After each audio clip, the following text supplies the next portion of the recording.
কেউ ঘরের মেয়ে, কেউ ভরা সংসারের গিন্নি। আন্দোলনের আগুন ঝরা দিনগুলোয় তারা নিজেরাই হয়ে উঠেছিলেন এক একটা আলো। সুপ্রিম কোর্টের রায়ে আজ তারা তৃপ্ত। হাড়ির ভাত হাড়িতে রেখেই যারা আন্দোলনের পতাকা ধরতে যেতেন, সিঙ্গুরের সেই মহিলারা আজ দারুণ খুশি।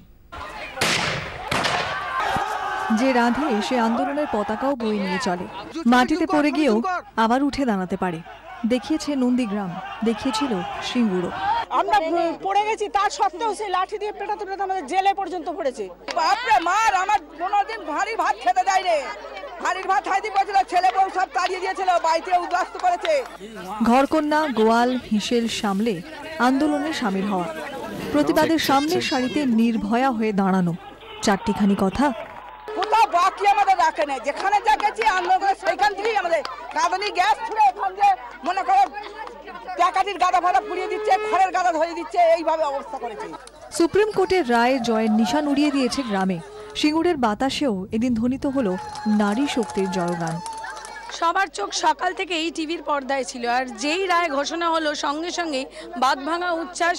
একদিকে শাক বাজছে, একদিকে নাচছেন, এবং মহিলারা খুব গুরুত্বপূর্ণ ভূমিকা নিয়েছিল এই সিঙ্গুর আন্দোলনে। কম কষ্ট করেছি আমরা, খুব কষ্ট করেছি, আনন্দ বলে বোঝাতে পারছি না আমরা। আনন্দের মাঝে উঠে এলো দগ্ধ দিনের স্মৃতি। মার খেয়েছি, জেলে গেছি, সংসার ধর্ম ফেলে রেখে গেছি, খুব খুশি হয়েছে আমরা খুব খুশি। কৃষ্ণাবাগের মুখে আজ চওড়া হাসি। সরকারের সঙ্গে জমি নিয়ে সংঘাতের জেরে জেল পর্যন্ত যেতে হয়েছিল তাঁকে। মায়ের সঙ্গে জেলে গিয়েছিল মেয়ে পায়েল, তখন তার 2.5 বছর বয়স।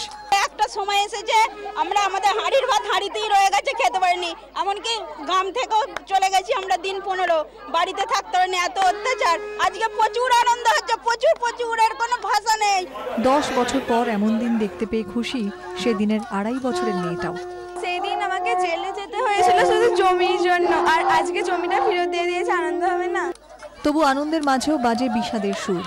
অপর্ণার আফসোস হয়, যদি শ্বশুরমশাই বেঁচে থাকতেন কত খুশি না হতেন।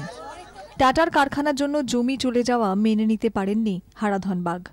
আত্মহত্যা করেছিলেন অপর্ণার শ্বশুরমশাই। এর মধ্যে দুঃখের বিষয় যে আমার শ্বশুরমশাই যদি এখন বেঁচে থাকতেন, জমির জন্য তো মারা গেলেন, বেঁচে থাকতেন দেখতেন, ওই জন্য একটু দুঃখ হচ্ছে। সেদিনের কথা মনে করলে আজও অনেকের গলায় দলা পাকিয়ে আসে কান্না। হয়তো সে কারণেই কেউ কেউ বলছেন, যন্ত্রণার অতীত আঁকড়ে থাকা তো অনেক হলো, দুঃখ দুশ্চিন্তার আধার সরিয়ে এবার খুশির আলো জ্বলুক গ্রামে। আজকে আনন্দ, আমরা জয় পেয়েছি, আমরা সেই জয়ের আনন্দে আমরা উল্লসিত। আমরা সেই সব দিনগুলোর কথা এখন আমরা মনে আনতে চাই না, সেই সব ভুলে এখন আনন্দ করছি। কিভাবে তাদের আনন্দ হয়েছে এত লড়াই, এত কিছুর পর। মহিলারা একটা অগ্রণী ভূমিকা নিয়েছিল আন্দোলনে, এবং আজকেও কিন্তু দেখা যাচ্ছে মহিলাদের মধ্যেই সেই বাঁধ ভাঙা উচ্ছ্বাস। 24 ঘন্টার জন্য ক্যামেরায় মিন্টু, ঋত্বিক, কমলের সঙ্গে কমলিকা সেনগুপ্ত, সিঙ্গুর।